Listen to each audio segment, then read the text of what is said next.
पिछले कुछ समय से ईरान ने अपने हथियारों के जखीरे में नए नए हथियार शामिल कर दुनिया को चौंकाने का काम किया है, चाहे वो क्रूज मिसाइलें हों, हाइपरसोनिक मिसाइलें या फिर एक से बढ़कर एक ड्रोन। ईरान अपने इन हथियारों को दुनिया के सामने नुमाया कर अपने दुश्मनों को चेतावनी देता रहता है।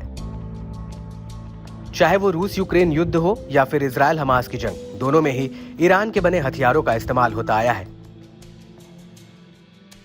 अब ईरान ने रिवर्स इंजीनियरिंग करके एक नया ड्रोन तैयार किया है, जिसका नाम उसने गाजा रखा है। यह नाम उसी गाजा पर रखा गया है जहां इजराइल ताबड़तोड़ बम बरसा रहा है। इस ड्रोन का गाजा नाम गाजा पट्टी को श्रद्धांजलि देने के लिए रखा गया है। ईरान के इस ड्रोन ने अब इजराइल की टेंशन बढ़ा दी है। यही नहीं, ये ड्रोन वैश्विक स्तर पर लोगों का ध्यान अपनी ओर खींच रहा है। ये ड्रोन कतर एक्सपो का हिस्सा भी बना। इस दौरान गाजा या शहीद 149 मल्टी रोल ड्रोन ने सैन्य अधिकारियों, पश्चिमी और इजरायली मीडिया आउटलेट्स का ध्यान आकर्षित किया। गाजा ड्रोन में क्या है खास?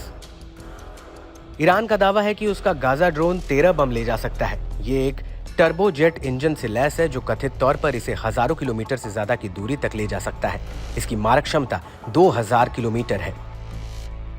ये इजराइल के हरमीज 450 यूएवी की तरह दिखता है, लेकिन साइज में उससे बड़ा है। यरूशलेम पोस्ट की रिपोर्ट के मुताबिक गाजा ड्रोन 8 से ज्यादा बम ले जा सकता है। इसके साथ ही ये चलते हुए और रुके हुए टारगेट पर सटीक निशाना लगाने में सक्षम है। गाजा ड्रोन सादे एक मिसाइल भी लेकर जा सकता है। करार ड्रोन के बाद यह ईरान का दूसरा ड्रोन है जो इस मिसाइल को ले जा सकता है। अमेरिका की क्यों बढ़ी टेंशन? बीते कुछ समय से मिडिल ईस्ट में ईरान समर्थित गुटों ने अमेरिकी MQ-9 रीपर ड्रोन को मार गिराने का दावा किया है। इसी को देखते हुए यह अंदाजा लगाया जा सकता है कि ईरान ने रिवर्स इंजीनियरिंग करके हूबहू अमेरिकी MQ-9 रीपर ड्रोन के समान गाजा ड्रोन तैयार किया है।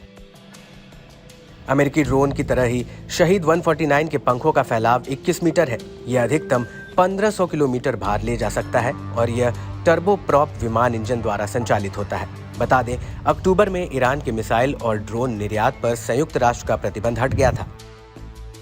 प्रतिबंधों के हटने के बाद से ईरान अंतर्राष्ट्रीय स्तर पर अपने सैन्य शस्त्रागार की तेजी से ऐड कर रहा है। रिपोर्ट के मुताबिक ईरान ने हाल ही में रूस को कम दूरी की बैलिस्टिक मिसाइलें बेचने का जुड़ा समझौता किया है।